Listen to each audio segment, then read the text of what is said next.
What's up, guys? In this episode, I talk about 48th Street in Manhattan back in the early 90s, and of course, what's metalcore? Stay tuned.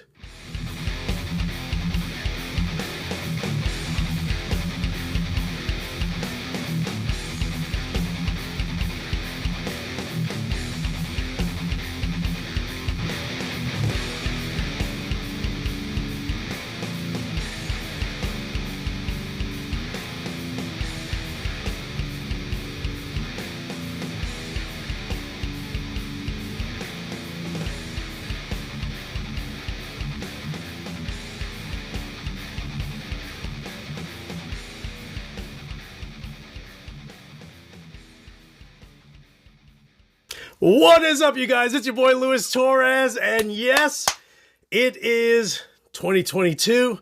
It's been 2 weeks in. There's been a little drama lately. I don't know why, but sometimes you just have to laugh at it. Anyway, so I was trying to figure out, as always, like what can I talk about? What experience have I had that I can share? That way, it's something different than other channels and even this channel as far as what I usually yap about. But the one thing that's almost like such a terrible shame is how 48th Street, the Mecca of music, what I thought at the time was globally, was 48th Street in New York City. So, I'm talking about as a kid, late 80s, early 90s, you could walk up and down 48th Street and it was mind-boggling. You had Manny's, you had Sam Ash, you had 48th Street Custom, you had these little mom and pop kind of shops, you had the one shop across the street where all it had on top was we buy and sell used guitars, and you walk in there and there's literally millions of dollars worth of gear. So, little things, that I've experienced there. Like I remember, if you're into punk music, you've probably heard of the band The Craze. Jonathan Rosado, the singer, was my drummer when we were kids, and he lived around the block from me. So we basically grew up since we were 14 just playing music.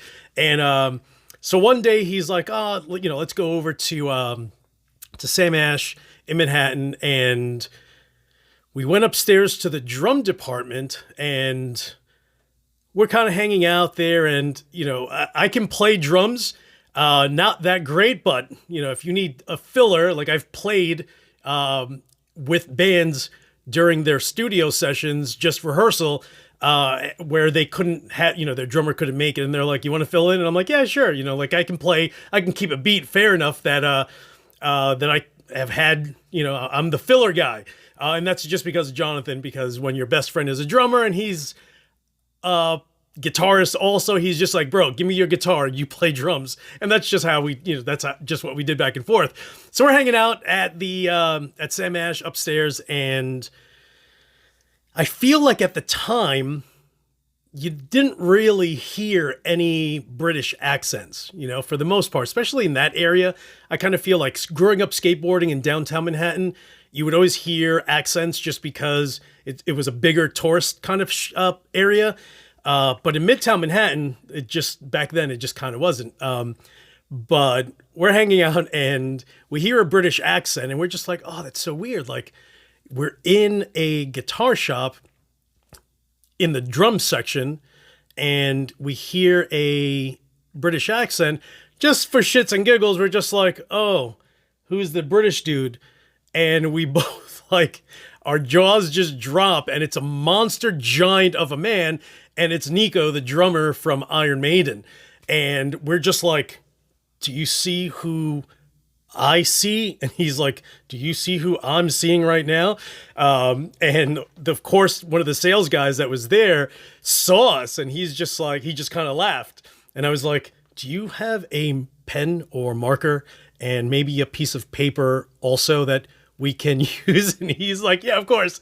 So he actually grabbed a pad, pulled out 2 sheets, gave us each a marker, and we both walked up to him. We're just like, hi, Nico, can we have your autograph? So I don't know, maybe I was 17 when that, maybe I was 16 when that happened. So, super starstruck, although I listened to heavier music at the time, when I first started listening to metal, of course, it was Iron Maiden. But again, it was actually really sick that we got to meet Nico there. And then, I don't know, it had to have been a few years later. Maybe we were like 18 at the time. And we were just, punks, So here's Jonathan with a giant mohawk, and here I am, shaved head, flight jacket, Doc Martens. And, at the time, it was New York City was still kind of bad and rough and kind of tough. So we're along 48th Street, and we end up going to, just glanced into that one store that I mentioned that's across the street that just reads or read, we buy and sell used guitars. So we're just like, let's go over there. Like when I tell you that they had millions of dollars worth of gear, it's probably millions in today's value. But at the time, they predominantly sold Gibsons. So they had tons of Les Pauls, tons of SGs and Explorers, and, the entire run of Vs of Gibsons. And we walk in, and I kind of notice these two guys that are kind of there, and I look over at them, and they kind of glance over at me, and they look away, and I'm just like, Jonathan, who the hell are these guys? And he looks over, and he's just like, oh shit, and I look over at him, because now I kind of realize, like, he just was like, oh, kind of one of those looks that I'm just like, he clearly knows who they are. So I look over again, and I'm just like, oh, I know who those two guys are. It's literally the two guitarists of Tesla. So and it's funny because they're both like, one was the blonde haired dude was kind of like a little bigger, and then the other guy kind of looked like a girl, which is weird, like skinny and kind of like a little skinny frame. And we walk up to them, and they're just like, what are these guys are going to try to beat us up? And we're like, oh, dude, you guys are in Tesla. They're like, yeah. And we're like, oh, hey, what's going on? Are you guys playing a show? And they were playing somewhere in Manhattan, either that night or the following night, but they were in town playing a show, and they were just walking around 48th Street and just went in there, and we happened to just bump into them. So it's just, 48th Street was kind of one of those, you literally go from store to store, and you don't realize that one day they weren't going to be there. So I remember always going by the window at 48th Street Custom, because that's where they used to make the US ESPs, their own line, which was 48th Street Custom. I had one around 92. I want to say it was a purple flame top. And it was a soloist, basically like an M2, just with their headstock. And I would always walk by there. And this is when Kirk Hammett had his ESP.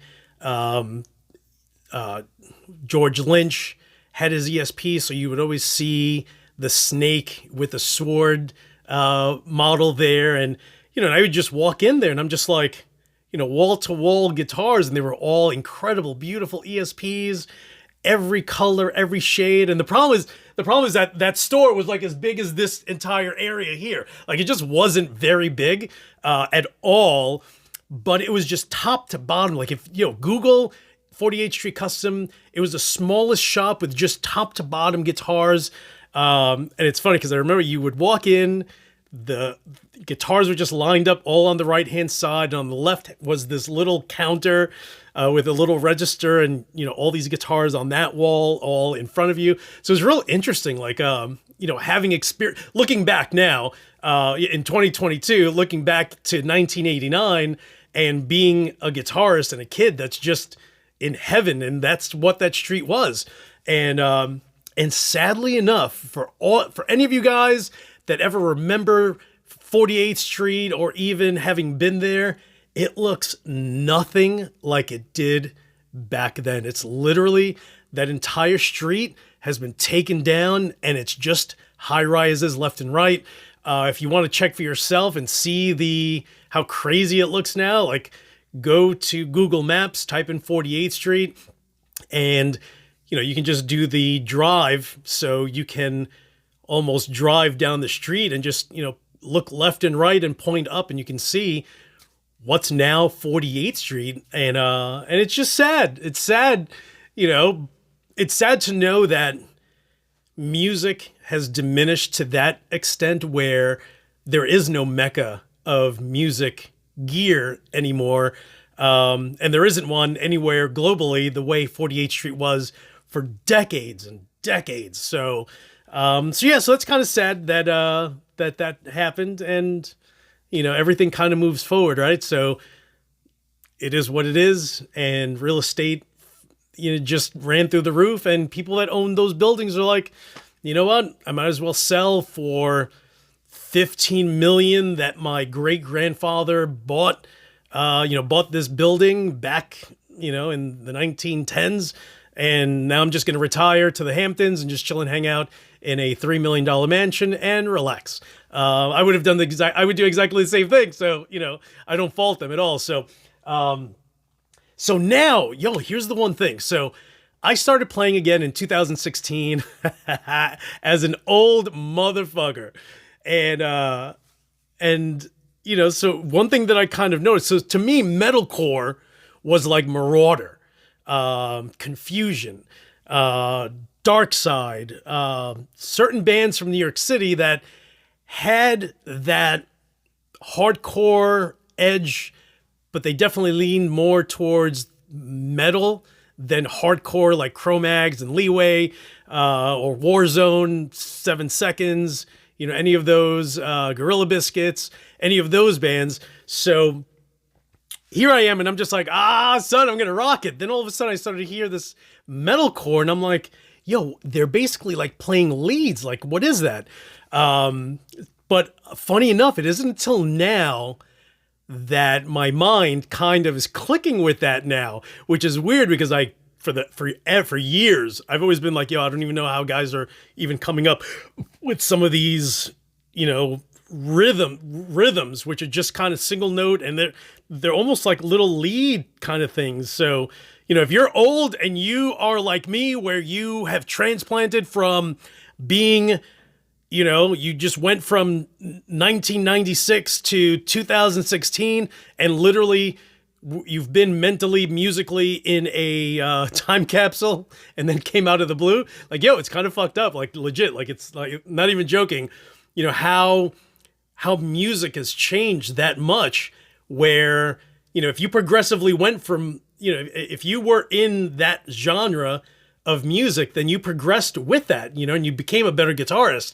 All of a sudden, 2016 rolled around, and I'm like, son. And I was just like, I'm a terrible guitarist. That's why whenever, someone commented today earlier, this dude was just like, you and Kyle Bull make the worst videos with gear because all you do is chug and you play like, just...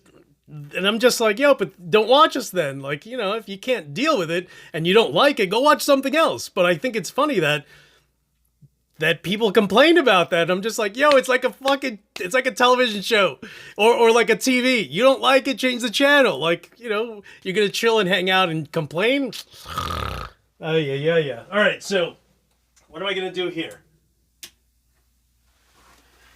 All right. So as usual, I'm going to grab my ESP M2 and use my wireless pack, brought to you in part by my boy Dilo Roman, who's awesome, him and his wife Denise bought me this for my birthday last year.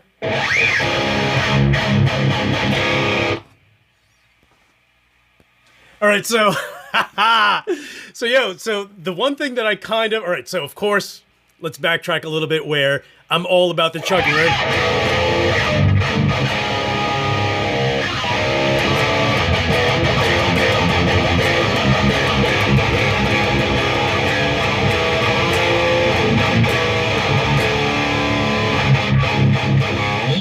So that's what I used to play as a kid. Back in the 80s. That's, it was just, you either played, Cinderella, and that was your genre, or you played hardcore, and you know the hardcore bands were Cro-Mags, Leeway, Mr. Pickle, and the LTDs. I'm kidding about Mr. Pickle, but they were actually good, which is funny. They were from Brooklyn. So then, I want to say over like the last month, I was just like, okay, I really need to try to get into this new little.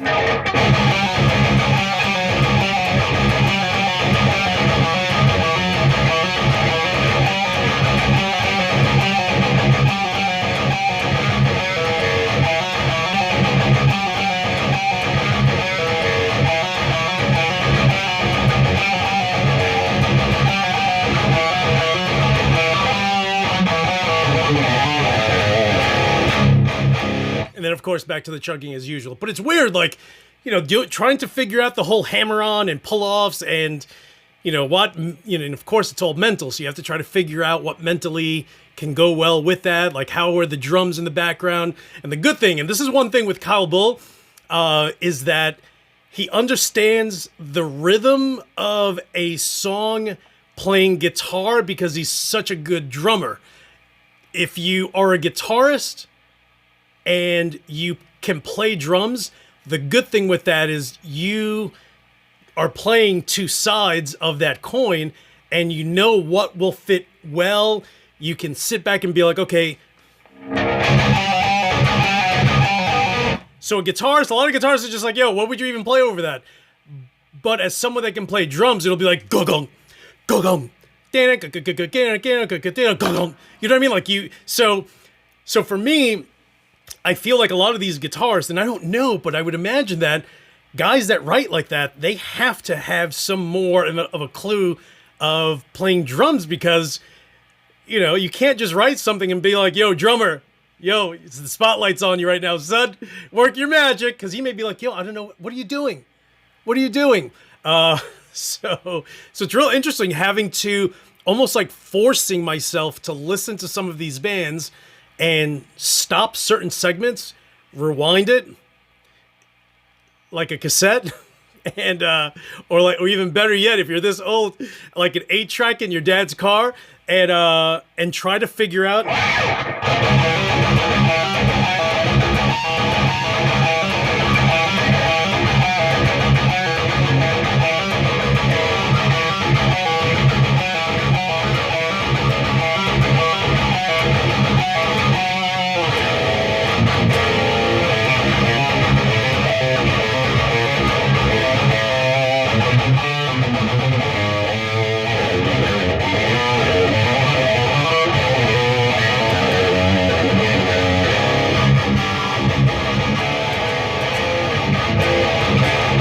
So again, I think it's funny that guys will go onto my channel and they're just like, yo, you suck. And I'm like, so?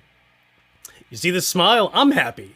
And that's all that matters. Like, yo, if people get so angry, I sit back, I'm like, why? I think that's funny. I think it's hilarious. But, you know, such is life, and all these, you know, keyboard killers who are like, meh, I hate you and can't stand you. It's just like, all I really do is just roll my eyes because what can I do, you know? If I saw them, I'd probably take a knife and stick it in their neck, but it's just the internet. And this shit isn't that serious. So guys, thank you so much for watching. You guys are the best. Hit the subscribe button if you haven't. And as usual, thank you for watching. You guys have a great week, and I will talk to you soon.